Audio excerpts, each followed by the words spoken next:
তো বাংলাদেশের বুকে খাঁটি ইসলাম কায়েম করবেন আর পাশে দাদাবাবুরা বসে বসে ললিপপ খাবে। বাংলাদেশে পুরো ইসলাম কায়েম করে উল্টে ফেলবেন খালি ভোটাভুটি করে, আর আমেরিকা বসে বসে হুক্কা টানবে। আরে কিভাবে ভাবলেন রে ভাই? এই যে তন্ত্র আর মন্ত্র, এগুলো আমাদের দেশের লোকেরা বানায় নাই, বানিয়েছে ওরা, টিকিয়েও রাখছে ওরা। এবং যেখানে যেখানে এগুলো থেকে মনে করছে ওরা যে মানুষ একটু সরে গেছে, সেখানেই হামলা করাকে ওরা নিজেদের জন্য সিদ্ধার্থ বানিয়ে নিয়েছে। সুতরাং আল্লাহর দিন জিন্দা করতে চাইলে নবীর তরিকা অনুসারেই করা লাগবে। কাফের মুশরিকদের তরিকা দিয়ে আপনি পারবেন না আগাতে। আপনাকে বাহ্যিকভাবে ওরা বুঝ দিবে, আরে তোরে দিয়ে দিব, সব দিয়ে দিব, তুই স্বাধীন। কিন্তু খালি একটু ইসলামের দিকে পুরোপুরি মোড় নিয়ে দেখেন না, দেখবেন আপনি মোটেও স্বাধীন না, আপনি বড় পরাধীন। স্বাধীন বাংলাদেশে স্বাধীন হুজুররা স্বাধীনভাবে কথা বলতে পারে না। স্বাধীন বাংলাদেশে স্বাধীন নাস্তিকরা আবার ঠিক স্বাধীনভাবে কথা বলে বেড়ায়। কতই না পার্থক্য আমাদের মধ্যে আর তাদের মধ্যে। তারা টকশোতে গিয়েও যা মনে চায় তা বলে আসতে পারে, আর হুজুররা একেবারে ধর্মীয় সভার মধ্যে বসেও কোরআন সুন্নাহর আলোকে কি বলবে না বলবে এগুলো এসে অন্যরা ঠিক করে দেওয়ার ধান্দা করে।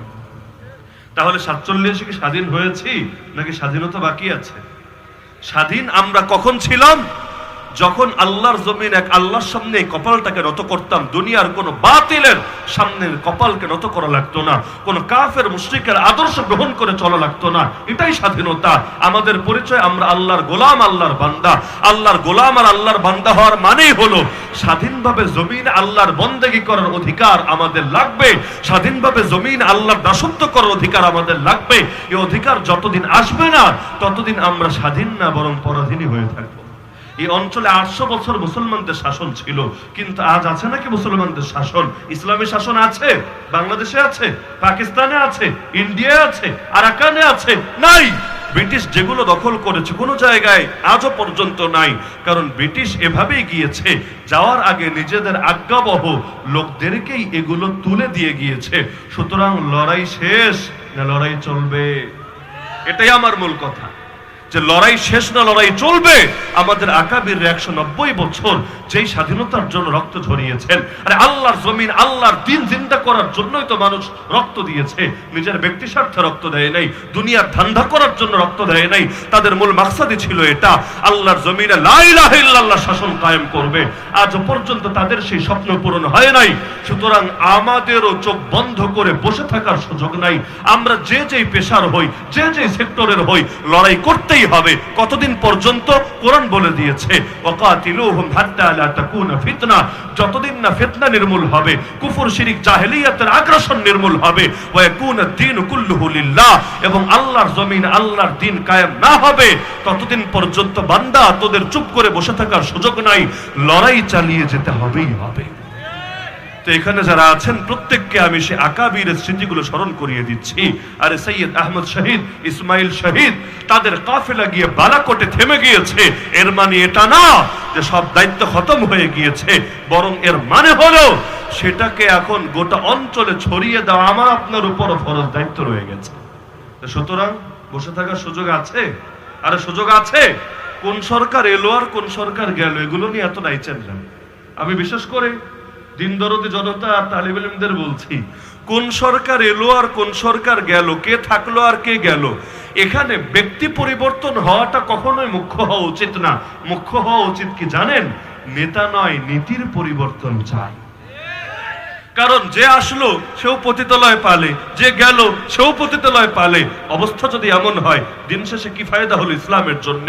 আমাদের তো লাগবে পূর্ণাঙ্গ দিন, আমাদের তো লাগবে পূর্ণাঙ্গ শরিয়াত, আমাদের লাগবে এমন শাসক যিনি রাজনীতিতে ইসলাম কায়েম করবেন, অর্থনীতিতে ইসলাম কায়েম করবেন, বিচার আচারে ইসলাম কায়েম করবেন, আইন কানুনে ইসলাম কায়েম করবেন, মাজলুমদের পাশে দাঁড়াবেন, আল্লাহর জমিনে মাজলুম ফরজ জিহাদের বিধানকে জারি করবেন।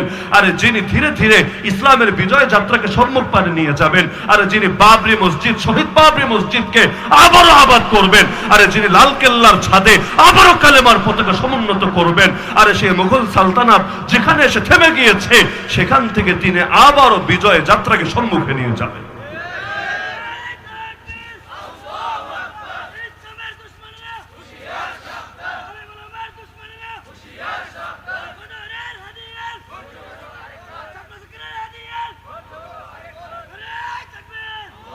তো প্রত্যেকের সাধ্য অনুসারে কাজ করতে রাজি আছেন তো ইনশাআল্লাহ?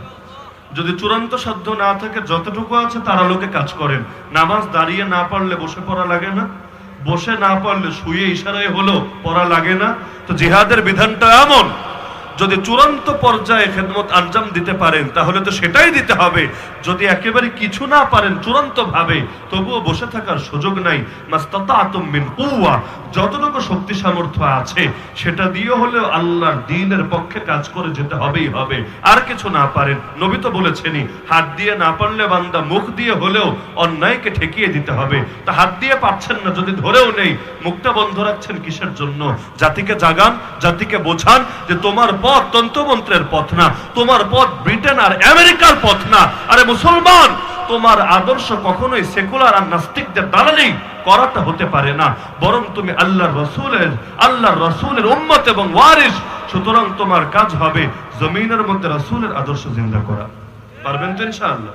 আর যদি বলেন না হুজুর এগুলো পারবো না, পারবো খালি বসে বসে জিকির আজকার করতে, মুরাকাবা করতে, আর ব্যক্তিগত জীবনে শুধু দ্বীনের কাজগুলো পালন করতে, তাহলে লিখে রাখেন কিয়ামতের দিন কোন মুখ নিয়ে হাজির হবেন আল্লাহর নবীর সামনে, এটা নিয়ে বড় টেনশন আছে। এটা বলেই শেষ করি। আল্লাহ নবীর কাছে এক সাহাবী আসলেন, বললেন ইয়া রাসূলুল্লাহ, ইসলামের কি কি বিধান আমাকে শিখিয়ে দেন তো। নবী অনেকগুলোর কথা বললেন যেগুলো মৌলিক। সে বলল ইয়া রাসূলুল্লাহ, সবই আমি করব, সমস্যা নাই, নামাজও পড়বো, রোজাও রাখবো, ইত্যাদি সবই করব, খালি দুইটা কাজ আমি করতে পারবো না। এক নম্বর কাজ হলো জিহাদ আমি করতে পারবো না, এতে বড় কষ্ট, আবার প্রাণ নষ্ট, এটা আমার সম্ভব না। আর দুই নম্বর কাজ হলো যাকাত সদকা আমি দিতে পারবো না, আমি এমনি কিপটা টিপটা মানুষ, এই টাকা পয়সা দেওয়া এগুলো আমার দিয়ে হবে না। শ্রম আমি দিতে পারবো, নামাজ 2 রাকাতের জায়গায় 200 রাকাত প্রয়োজনে পড়ে ফেলবো, ব্যাপার না, কিন্তু পয়সা আমার পকেট থেকে বের হবে না। তো আল্লাহ রাসূল এতে চলবে কি না? নবী এক বাক্যে বললেন, আরে পাগল, লা জিহাদা ওয়ালা সাদাকাতা ফাবিমা তাদখুলুল জান্নাতা ইদান, জিহাদ করবা না, যাকাতও দিবা না, তাহলে জান্নাতে প্রবেশ করবা কি দিয়ে? যারা ভাবে জিহাদের কোনো দরকার নাই, জিহাদ ছাড়াই কামিয়াব হবে, আল্লাহ রাসূল বলেন যে মারা গেল এমন অবস্থায় জীবনে জিহাদ করেও নাই, জিহাদের দৃঢ় সংকল্প অন্তর রাখে নাই, সে মুসলমান এক প্রকার মুনাফিক হয়ে মারা গেল। মান মাতা ওয়া লাম ইয়াখযু ওয়া লাম ইউহাদ্দিস নাফসাহু বিল গাজওয়ি মাতা আলা শুবাতিন মিনান নিফাক। নবীজি বলেন, আরে যে আল্লাহর সামনে দাঁড়াবে এমন অবস্থায় তার গায়ে জিহাদের কোনো চিহ্ন নাই। নামাজ পড়লে নামাজের চিহ্ন হয় না, কোনটা কপালে হয় আর কোনটা পায়ে হয়, এগুলো কিয়ামতের দিন চমকাতে থাকবে, নূর বের হতে থাকবে। উযু করলে যে অঙ্গগুলো ধৌত করি উযুর মধ্যে, আর এগুলো থেকে কিয়ামতের দিন নূর বিচ্ছুরিত হতে থাকবে। একইভাবে জিহাদের চিহ্নগুলো কিয়ামতের দিন বড় দামি হবে। যেমন যে ব্যক্তি আঘাত নিয়ে মারা যাবে, আল্লাহ নবী বলেন কিয়ামতের দিন সে জখম নিয়ে আল্লাহর সামনে দাঁড়াবে, তার গা থেকে তখন রক্ত ঝরতে থাকবে, তাজা তাজা রক্ত, রক্তের রং হবে নবীজি বলেন দুনিয়ার রক্তের মতো, কিন্তু তা থেকে ঘ্রাণ বের হবে মিশকে আম্বরের মতো। তো দুনিয়ার মধ্যে যার যেভাবে মরণ হবে তার সেভাবে হাসর হবে। নবী বলেন মান লাকিয়াল্লাহ বিগাইরি আসারিন মিনাল জিহাদ লাকিয়াল্লাহ ফীহি যুলমা, যে ব্যক্তি আল্লাহর সঙ্গে মিলিত হবে এমন অবস্থায় তার গায়ে জিহাদের কোনো চিহ্ন নাই, সে দাঁড়াবে এমন অবস্থায় তার গায়ের মধ্যে ত্রুটি থাকবে, ত্রুটি। সুতরাং জিহাদের জন্য রাজি আছেন তো? শাহাদাতের তামান্না অন্তরে আছে তো? হ্যাঁ, যদি বলেন নাই তাতে কি হবে জানেন? সেটাও বলে দেই, যদি বলেন নাই তাতে কি হবে?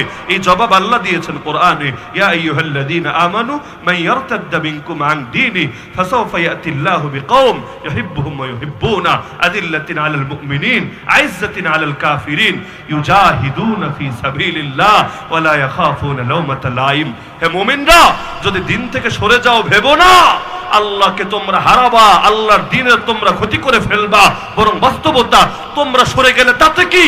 আল্লাহ এমন জাতি তৈরি করবেন যাদেরকে আল্লাহ ভালোবাসবেন এবং তারা আল্লাহকে ভালোবাসবে। তারা মুমিনদের বেলায় নরম, কাফেরদের বেলায় কঠোর হবে। তারা আল্লাহর পথে জিহাদ চালিয়ে যাবে, কোন নিন্দুকের নিন্দাকে পরোয়া করবে না। কে জঙ্গি বলল, কে টেররিস্ট বলল, কে মৌলবাদী বলল, কে উগ্রবাদী বলল, এদিকে তারা তাকাবে না। তারা দেখবে আল্লাহ কি বলেছেন। আল্লাহর পক্ষ থেকে ডাক আসলে এক মুহূর্ত তারা বসে থাকবে না। এই জামানা এখন চলে এসেছে।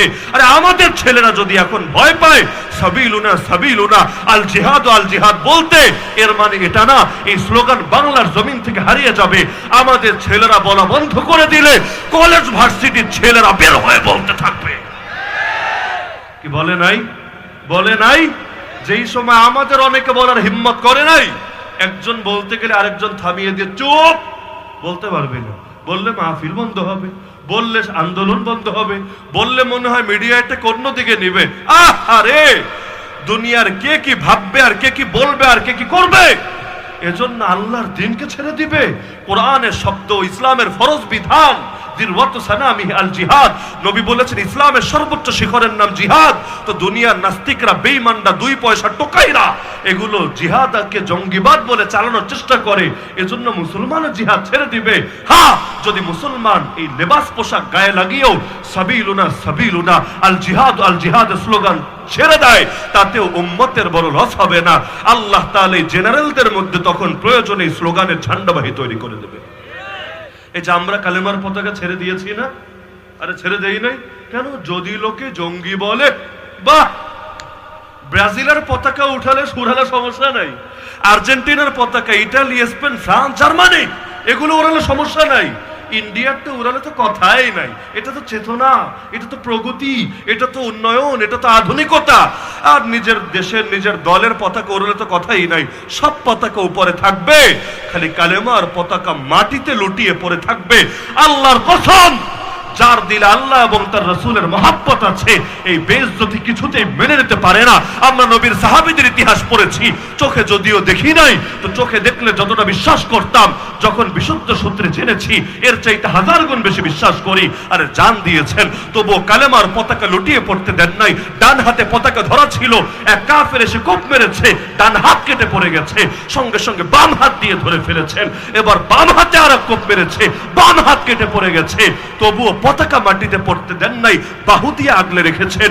এবার চূড়ান্ত আঘাত হেরেছে, মাথাটাকেই কেটে ফেলেছে, তবুও যতক্ষণ জমিনে লাশ হয়ে লুটিয়ে পড়েন নাই, এর আগ পর্যন্ত নিজের হাত থেকে পতাকা ছাড়তে রাজি হন নাই। চেতনা তো এটা হওয়া দরকার ছিল। কার ভয়, কিসের ভয়? বাংলাদেশের আইনে অন্য দেশের পতাকা উড়ানো নিষিদ্ধ। কে জানেন না? কে জানেন না? আইন নিয়ে পড়াশোনা করেন। স্বাধীন সার্বভৌম দেশে অন্য দেশের পতাকা উড়ানো নিষিদ্ধ। কেউ উড়ায় না। যারা ক্ষমতাসীন দলের রাজনীতি করে ওরা উড়ায় না। এমনকি অনেক মন্ত্রী, সচিব, এমপি, বড় বড় আমলারা উড়ায় না, সবাই উড়ায়। এটা চেতনা। চেতনার সামনে ওদের আইনও কিছু না। ওরা ব্রাজিল উড়ায়, আর্জেন্টিনা উড়ায়, বা কিন্তু কালেমার পতাকা উড়ানো আইন বিরোধী। কোথায় আছে আমাকে দেখান। এই আইন কই আছে বললে দেখান। নাই কোথাও। তাহলে কালেমার পতাকা উড়ান না কেন? কিসের ভয়? আরে ভাই কিসের ভয়? একটা কাপড়ের মধ্যে যাই লেখেন, সূর্যের ছবি, চাঁদের ছবি, কোনো সমস্যা না। খালি কালেমা লিখলে কি এটা নাপাক হয়ে যায়? কালেমা লিখলে কি এটা অপবিত্র হয়ে যায়? সবাই মিলে যদি করে, এগুলো কোনো ব্যাপারই না। একজন দুজন করলে তারাই শুধু ফেসে যায়। আমার রিমান্ডে জিজ্ঞেস করেছে, সে আরো কত আগের কথা, 21 সালে, যে হুজুর 21 সালের 5ই মে, সে ঐতিহাসিক 5ই মে তো গ্রেফতার হলাম, তো প্রথম ধাপে রিমান্ডে আপনার বয়ান শুনেছি, আপনি কালেমার পতাকার পক্ষে বয়ান দিয়েছেন, এটা কিসের জন্য? আমি বললাম কথা ক্লিয়ার, কালেমাকে ভালোবাসে যেজন্য, কালেমার পতাকাকেও ভালোবাসে সেজন্য। কালেমার পতাকাকে কেউ যদি বলে জঙ্গিবাদের পতাকা, আমি মনে করি সে আর ইমানদারি থাকবে না। এখন যদি বলে জঙ্গিরা ব্যবহার করে এই পতাকা, সেজন্য এটা ব্যবহার করা যাবে না, তার মানে কি যে জঙ্গি যা যা করে তা তা করা যাবে না? তো জঙ্গিরা নামাজ পড়ে, তুই নামাজ পড়িস না? জঙ্গিরা পর্দা করে, তুই পর্দা করিস না? জঙ্গিরা মুসলমানই করেছিল ছোটবেলায়, তুই জোরাতালি দিয়ে সার্জারি করে লাগায় নে, তুই আর মুসলমানই অবস্থায় থাকিস না। অদ্ভুত ব্যাপার। আরে জঙ্গিরা যদি আল্লাহর নামে জিকির করে, তাহলে আল্লাহর নামও আর মুখে নেওয়া যাবে না। এই ফাইজলামি ছাড়তে হবে। আর ইসলাম ইসলামই। প্রতিটা জায়গায় কিছু ভুল ত্রুটি থাকতে পারে, নাই কোথায়? কোন জায়গাটা এমন যেখানে কোনো সমস্যা নাই? মসজিদ মাদ্রাসা নিয়ে 2 নম্বরই হয় না? লেবাস পোশাক লাগিয়ে অনেকে 2 নম্বরই করে না? ওয়াজ মাহফিলের নামে অনেক জায়গায় ধান্দা চলে না? রাজনীতির নামে অনেকে ভণ্ডামি করে না? তো সব জায়গায় তো পিরালির নামে বেদাতগিরি, শিরিকগিরি বাংলার জমিনে হয় না? সবই তো হয়। তো সব জায়গায় ভালোও আছে, মন্দও আছে।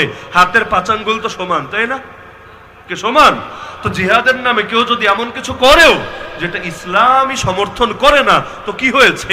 তাই বলে কি জিহাদকে ছাড়তে হবে নাকি? আরে তাই বলে কি জিহাদ শব্দকেই নিষিদ্ধ করে দিতে হবে নাকি? তাহলে পিরালিও বন্ধ কর, রাজনীতিও বন্ধ কর, আরে তাহলে মসজিদ মাদ্রাসাও বন্ধ কর, ব্যবসা বাণিজ্য চাকরি বাকরি সব বন্ধ কর। কারণ ব্যবসায়ীর নামেও 2 নম্বরই করে, চাকরিজীবীর নামেও 2 নম্বরই করে। সব বন্ধ করে জঙ্গলে চলে যা, জঙ্গলে গিয়ে রয়্যাল বেঙ্গল টাইগারের সঙ্গে বাকি জীবন কাটায় দে, এছাড়া কিছুই করিস না। কারণ সব জায়গায় টুকটাক 2 নম্বরই চলে। এগুলো তো কোনো যুক্তির কথাই না। কালেমার পতাকা আমরা ছেড়ে দিব, ভাববেন এই জমিন এই পতাকাকে উড়াবে না? না, উড়াবে। এই সম্প্রতি দেখেছি, দুটো দৃশ্যই দেখেছি। একদিকে দেখা গেল যে একজন লেবাস পোশাক গায়ে দিয়ে ওই 2 নম্বরই একটা পতাকা উড়াচ্ছে আর কি।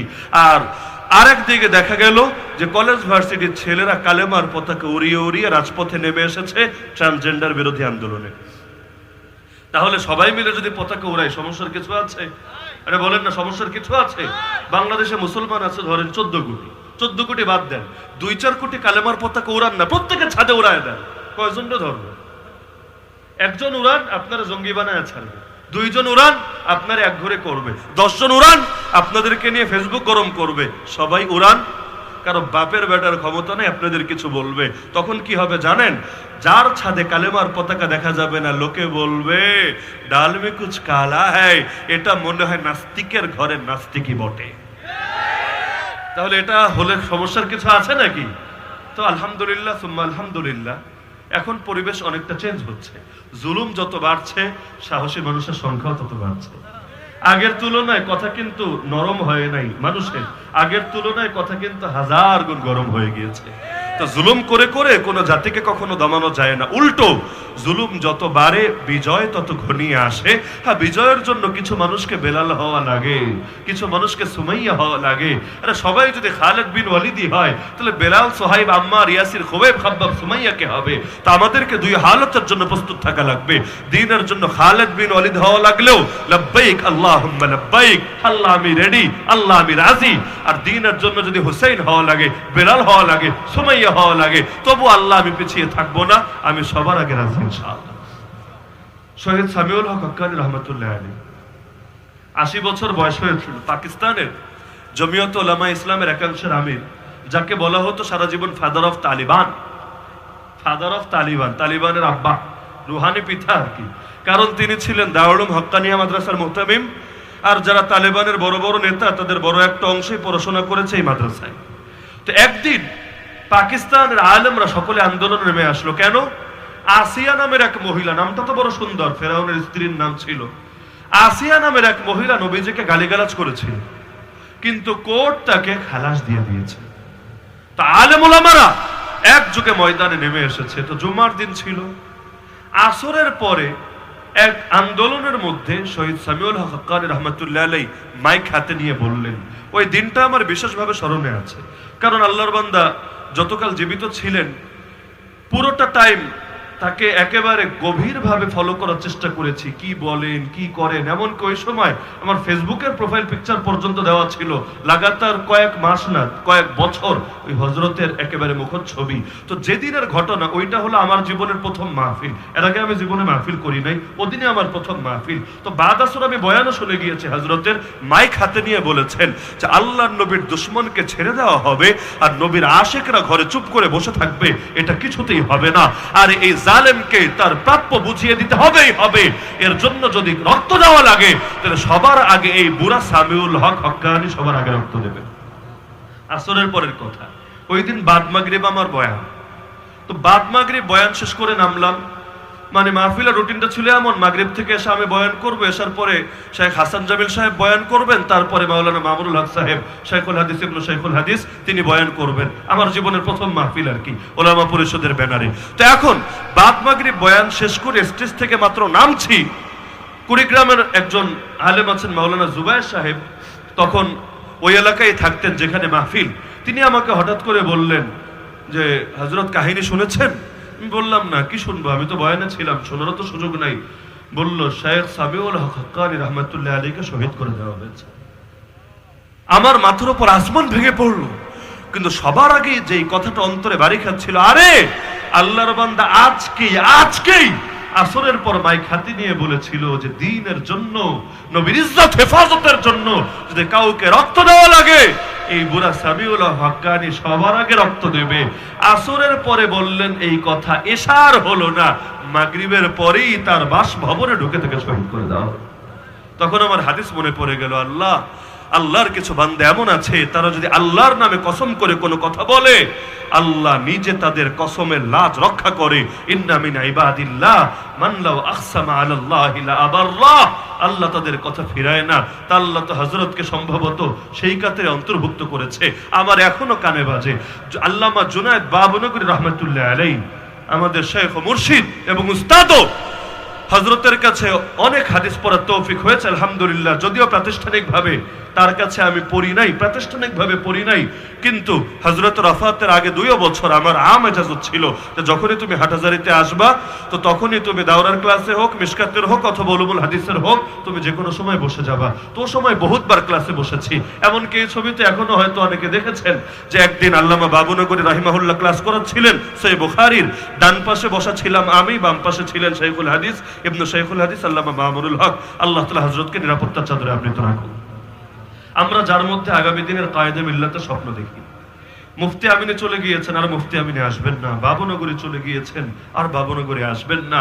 কিন্তু আমরা যার মধ্যে আগামী দিনের কায়েদে মিল্লাতের স্বপ্ন দেখে, আল্লাহ যদি চান তাকে কবুল করবেন ইনশাআল্লাহ।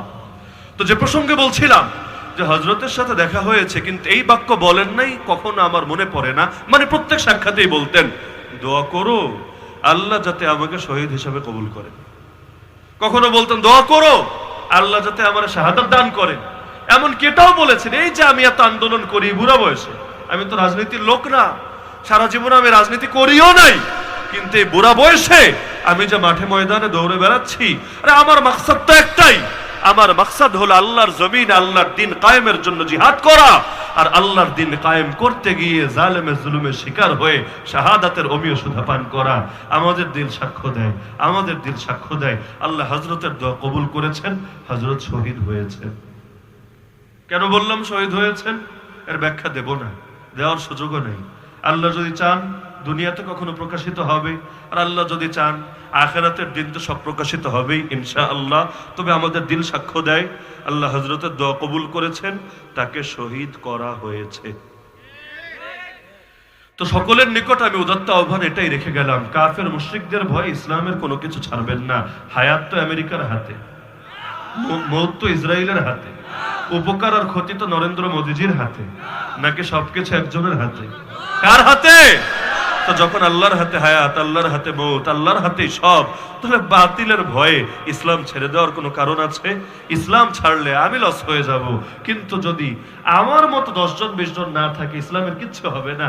আল্লাহর দিন জিন্দা হবেই হবে, আমাকে নিয়ে অথবা আমাকে ছাড়া। আমি যদি সঙ্গে থাকতে পারি আমার কপাল খুলবে ইনশাআল্লাহ, কিন্তু আমার জন্য ইসলাম থেমে থাকবে না। আমার মতো হাজার লোক ইসলাম থেকে সরে গেল, ইসলামের কোনো ক্ষতি হবে না। তো সুতরাং একটা জীবন, একটাই চান্স, দ্বীনের জন্য এটাকে ব্যয় করতে হবে। জীবনটাকে আল্লাহর কাছে বিক্রি করে দিতে হবে জান্নাত নামক মূল্যের বিনিময়ে। রাজি আছেন তো ইনশাআল্লাহ? আল্লাহ তাআলা সবাইকে তৌফিক দান করুন। আল্লাহ তাআলা এই মাহফিলকে কবুল করুন। সকলে দুরূদ শরীফ পাঠ করি।